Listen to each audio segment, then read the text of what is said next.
ನಾವು ಪ್ರತಿದಿನ ಕಾಗೆಗಳನ್ನ ನೋಡ್ತೀವಿ. ಮನೆ ಮೇಲೆ, ಮರಗಳಲ್ಲಿ, ರಸ್ತೆ ಬದಿಗಳಲ್ಲಿ ಎಲ್ಲ ಕಡೆ ಕಾಣಿಸುತ್ತೆ. ಆದರೆ ಒಂದು ಪ್ರಶ್ನೆ ಅಂತೂ ಸುಮಾರು ಜನಕ್ಕೆ ಇದ್ದೇ ಇರುತ್ತೆ. ಏನಪ್ಪ ಪ್ರಶ್ನೆ? ಕಾಗೆ ಮರಿಗಳು ಎಲ್ಲಿರುತ್ತೆ? ಅದು ಯಾಕೆ ನಮಗೆ ಕಾಣಿಸೋದಿಲ್ಲ?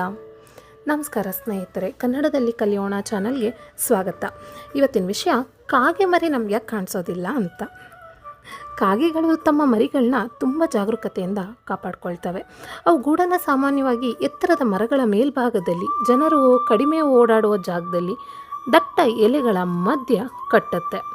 ಆದ್ದರಿಂದ ಗೂಡು ಮತ್ತು ಮರಿಗಳು ನಮ್ಮ ಕಣ್ಣಿಗೆ ಅಷ್ಟು ಸುಲಭವಾಗಿ ಕಾಣಿಸೋದಿಲ್ಲ. ಕಾಗೆ ಮೊಟ್ಟೆ ಹೇಗಿರುತ್ತೆ ಅಂದರೆ ಹಸಿರು ಅಥವಾ ನೀಲಿ ಮಿಶ್ರಿತ ಬಣ್ಣದಲ್ಲಿ ಮತ್ತು ಅದರ ಮೇಲೆ ಕಪ್ಪು ಚುಕ್ಕೆಗಳು ಇರುತ್ತೆ. ಕಾಗೆ ಮರಿ ಹುಟ್ಟುವಾಗ ರೆಕ್ಕೆಗಳಿರೋದಿಲ್ಲ, ಕಣ್ಣು ಸಂಪೂರ್ಣ ತೆರೆದಿರೋದಿಲ್ಲ, ದೇಹ ಗುಲಾಬಿ ಬಣ್ಣದಲ್ಲಿರುತ್ತೆ, ತುಂಬ ದುರ್ಬಲವಾಗಿರುತ್ತೆ. ಆ ಸಮಯದಲ್ಲಿ ಅದು ಗೂಡಿನ ಹೊರಗೆ ಬರೋಕ್ಕೆ ಸಾಧ್ಯ ಆಗೋದಿಲ್ಲ. ಮರಿ ಚಿಕ್ಕದಾಗಿರುವಾಗ ಅದಕ್ಕೆ ಹುಳುಗಳು, ಸಣ್ಣ ಆಹಾರ ತುಂಡುಗಳು, ಧಾನ್ಯಗಳನ್ನ ತನ್ನ ತಂದೆ ತಾಯಿ ಕಾಗೆಗಳು ತಿನ್ನಿಸ್ತವೆ. ಕಾಗೆಗಳು ಬಹಳ ಬುದ್ಧಿವಂತ ಪಕ್ಷಿಗಳು. ಅವು ಮರಿಗಳನ್ನ ಒಂಟಿಯಾಗಿರೋದಕ್ಕೆ ಬಿಡೋದಿಲ್ಲ.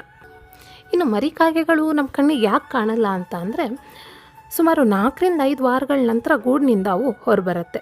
ಕಪ್ಪು ರೆಕ್ಕೆಗಳು ಬೆಳೆದಿರುತ್ತೆ, ದೇಹ ದೊಡ್ಡದಾಗಿರುತ್ತೆ, ಹಾರೋದಕ್ಕೆ ಕಲ್ತಿರುತ್ತೆ. ಆದ್ದರಿಂದ ಅದು ನಮಗೆ ಮರಿ ಅಂತ ಗುರುತಿಸೋದಕ್ಕೆ ಆಗೋದಿಲ್ಲ. ಅವು ಸುಮಾರು ದೊಡ್ಡ ಕಾಗೆ ಅಂತ ಕಾಣುತ್ತೆ. ಇನ್ನು ಮರಿ ಕಾಗೆನ ಹೇಗೆ ಗುರುತಿಸ್ಬೇಕು ಅಂತ ಅಂದರೆ, ಬಾಯಿಯ ಒಳಭಾಗ ಕೆಂಪಾಗಿರುತ್ತೆ, ರೆಕ್ಕೆಗಳು ಸ್ವಲ್ಪ ಅಸ್ತವ್ಯಸ್ತವಾಗಿರುತ್ತೆ, ಹಾರಬೇಕಾದ್ರೆ ಸ್ವಲ್ಪ ಅಸಮತೋಲನ ಇರುತ್ತೆ. ದೊಡ್ಡ ಕಾಗೆಗಳನ್ನ ಮರಿ ಕಾಗೆಗಳು ಹಿಂಬಾಲಿಸ್ತಾ ಇರುತ್ತೆ. ಸ್ನೇಹಿತರೆ, ವಿಜ್ಞಾನಿಗಳ ಪ್ರಕಾರ ಕಾಗೆಗಳು ಮನುಷ್ಯನ ಮುಖಗಳನ್ನ ಗುರುತಿಸ್ತವಂತೆ.